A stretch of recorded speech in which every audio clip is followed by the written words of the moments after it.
bienvenue à tous dans cette nouvelle vidéo. Ça fait des plombs que je suis pas venue sur YouTube. Je poste tous mes do it yourself sur ma page Instagram sous forme de Reels IGTV. Mais voilà, je me suis dit que j'avais envie de reprendre les longs formats sur YouTube, donc c'est chose faite. Je vous dis bienvenue, le setup n'a pas beaucoup changé, il y a juste un petit peu plus de plantes partout. Du coup aujourd'hui dans cette vidéo je vais faire 3 do it yourself à base de pâte Fimo. C'est cette petite pâte qu'on peut choper dans le commerce qui est hyper facile à travailler et du coup j'ai décidé de reproduire 3 do it yourself d'objets qu'on peut trouver dans le commerce à des prix plutôt élevés et j'essaie de les refaire moi-même. Alors le premier do it yourself que je vais essayer de reproduire aujourd'hui, c'est ce plat à fruits que vous pouvez voir juste ici qui est canon de la marque Virginia Sin. Il coûte environ 80 €. Ça fait des mois que j'ai envie de me l'acheter mais je trouve ça très cher. Après c'est du fait main, c'est très fragile. Je pense que ça vaut peut-être le prix mais voilà, aujourd'hui j'essaie de le réaliser moi-même avec de la pâte Fimo et on va voir ce que ça va donner. Du coup c'est parti pour le premier do it yourself. À tout de suite.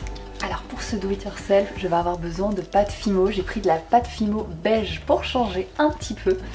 Je vais avoir besoin d'un papier de cuisson. Et alors de ceci, on a tout ça à la maison. Ce sont les bols de chez Ikea en alu qui va me servir de modèle pour mon do it yourself. Alors ce qu'on va commencer à faire, c'est ouvrir la Fimo. Ça se présente comme ceci et il va falloir la malaxer pour qu'elle soit plus facile à travailler. On va venir la rouler avec la main pour créer des petits rondins. Voilà, j'ai cette petite saucisse qui est parfaite. Je vais en faire plusieurs de la même épaisseur. Alors j'ai fait mes deux petites saucisses, je sais pas combien je vais en avoir besoin donc j'en ai fait 2 et puis après je verrai par la suite. Maintenant je vais déposer mon bol de chez Ikea. Je viens remettre un papier par dessus et ensuite je vais venir déposer mes rondins pour former mon plat à salade. Voilà, je vais faire ça en direct, je sais pas encore trop ce que ça va donner mais on va faire ça ensemble.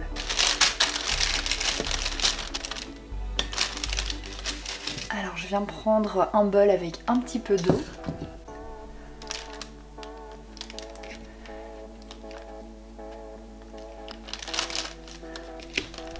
Pour consolider ma base. Alors ce qui est bien avec ce bol, c'est que c'est un bol qui, même dans le commerce, a l'air d'être artisanal. Du coup voilà, vous faites de votre mieux et je suis sûre que ça va être canon. Voilà, j'ai réussi à faire mon petit cercle de base. J'ai fait mon boudin pour le contour du bol. Je vais venir faire des petites entailles ici pour qu'ils se fixent plus facilement.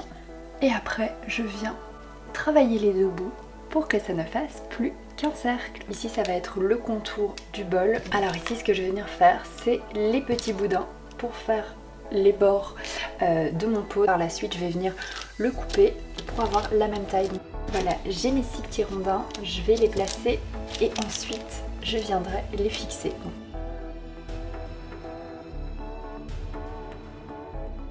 Alors vous pouvez utiliser un petit peu d'eau pour ramollir le tout. Voilà, il faut vraiment que ça tienne bien, sinon ça risque de casser à la cuisson.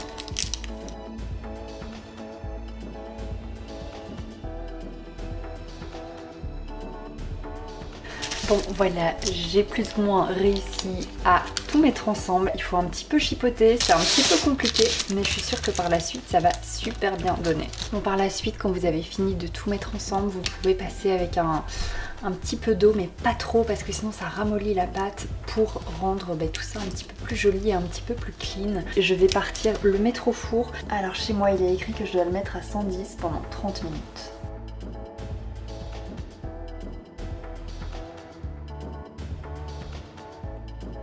Alors le deuxième do it yourself que j'ai réalisé c'est ce petit panier qui est de la marque Ferme Living qui coûte environ 55 à 75 € en fonction de la taille. Je le trouve canon, je le regarde aussi depuis quelques temps, j'ai très envie de me l'offrir, du coup je me suis dit que j'allais essayer de le faire en do it yourself pour voir ce que ça donne.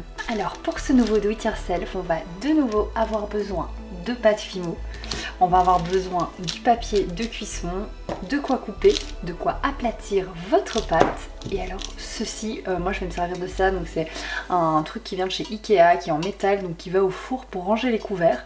Et je vais simplement m'en servir comme moule pour créer mon petit panier. Alors comme tout à l'heure, on prend la Fimo, on la coupe et on essaye de la chauffer pour qu'elle soit plus facile à malaxer.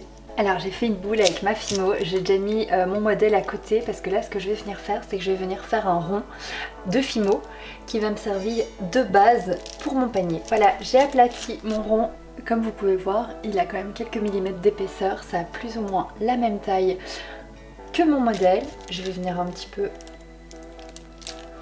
arrondir les angles pour que ce soit plus joli. Après ce sera la partie qui sera en dessous donc ça ne se verra pas trop. Voilà, c'est parfait. Alors ce que je vais faire, c'est que je vais venir redéposer du papier cuisson sur mon modèle, comme ça ça ne collera pas et ce sera plus pratique pour le four. Donc je prends celui que j'avais utilisé pour mon autre do it yourself, on peut l'utiliser plusieurs fois, il n'y a aucun problème. Alors j'ai réchauffé de nouveau 2 morceaux de Fimo et je vais venir les aplatir pour créer des petits boudins. Voilà, j'ai fait plusieurs boudins de même longueur, je vais les couper. Alors je vais déjà placer celle-là dessus pour voir combien il m'en faudra. À mon avis je vais devoir en couper plus, mais comme ça je n'en coupe pas trop parce qu'après je vais en avoir besoin pour faire les contours. Alors je suis venue faire un long boudin tout fin qu'on va venir simplement déposer sur la structure. Alors essayez de faire toutes les fixations au même endroit, comme ça cet endroit-ci vous le mettrez de dos et la jolie partie sera vers l'avant. Et je vous conseille aussi de fixer les 2 boudins ensemble juste sur un des boudins verticaux. Je vais venir mettre un petit peu d'eau pour tout lisser, essayer que ce soit consolidé au mieux. Après ça reste du fait main, de l'artisanal avec de la Fimo. Moi comme je vous ai dit j'utilise très rarement la Fimo. Donc je suis pas du tout habituée à toutes les techniques.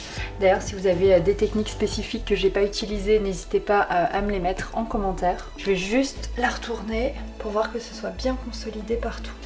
Hop, maintenant je le remets dans l'autre sens et je file le mettre au four. C'est à 110 degrés pendant 30 minutes. Voilà, j'ai sorti mon petit panier du four. Franchement ça donne plutôt pas mal.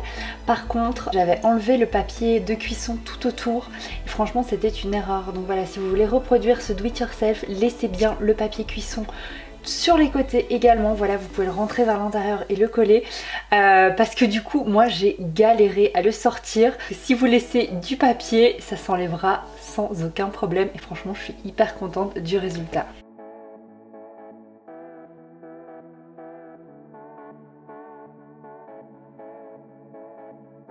Le dernier do it yourself que j'ai réalisé dans cette vidéo, ce sont des petites sous-tasses qui s'inspirent très fortement de ce soupe-là de la marque Oi Oi. J'adore cette marque. J'ai un cache-pot qui vient de là-bas qui est juste canon et je me suis dit que j'allais transformer ce soupe-là en 2 petites sous-tasses. Et je pense que c'est mon do it yourself préféré des 3 parce qu'il est magnifique. Pour ce do it yourself, il vous faudra à nouveau de la pâte Fimo. J'ai repris ma pâte Fimo beige, du papier de cuisson et quelque chose de coupant pour avoir des bords bien droits. Voilà, quand votre pâte Fimo devient un petit peu plus malléable, on va venir l'aplatir pour créer un boudin.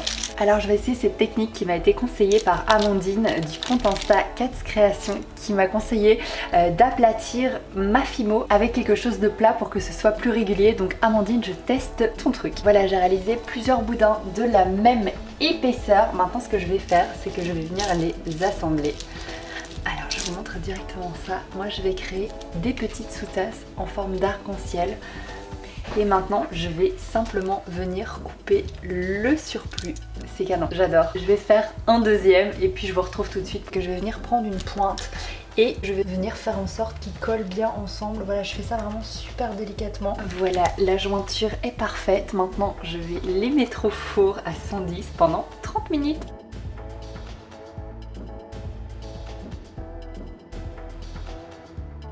Alors ça y est, cette vidéo est déjà terminée. J'espère que ça vous a plu. Il y a certains do it yourself qui donnent mieux que d'autres. À mon avis, je vais réessayer le bol à fruits en faisant un boudin un petit peu plus épais. Je suis sûre que ça va être canon.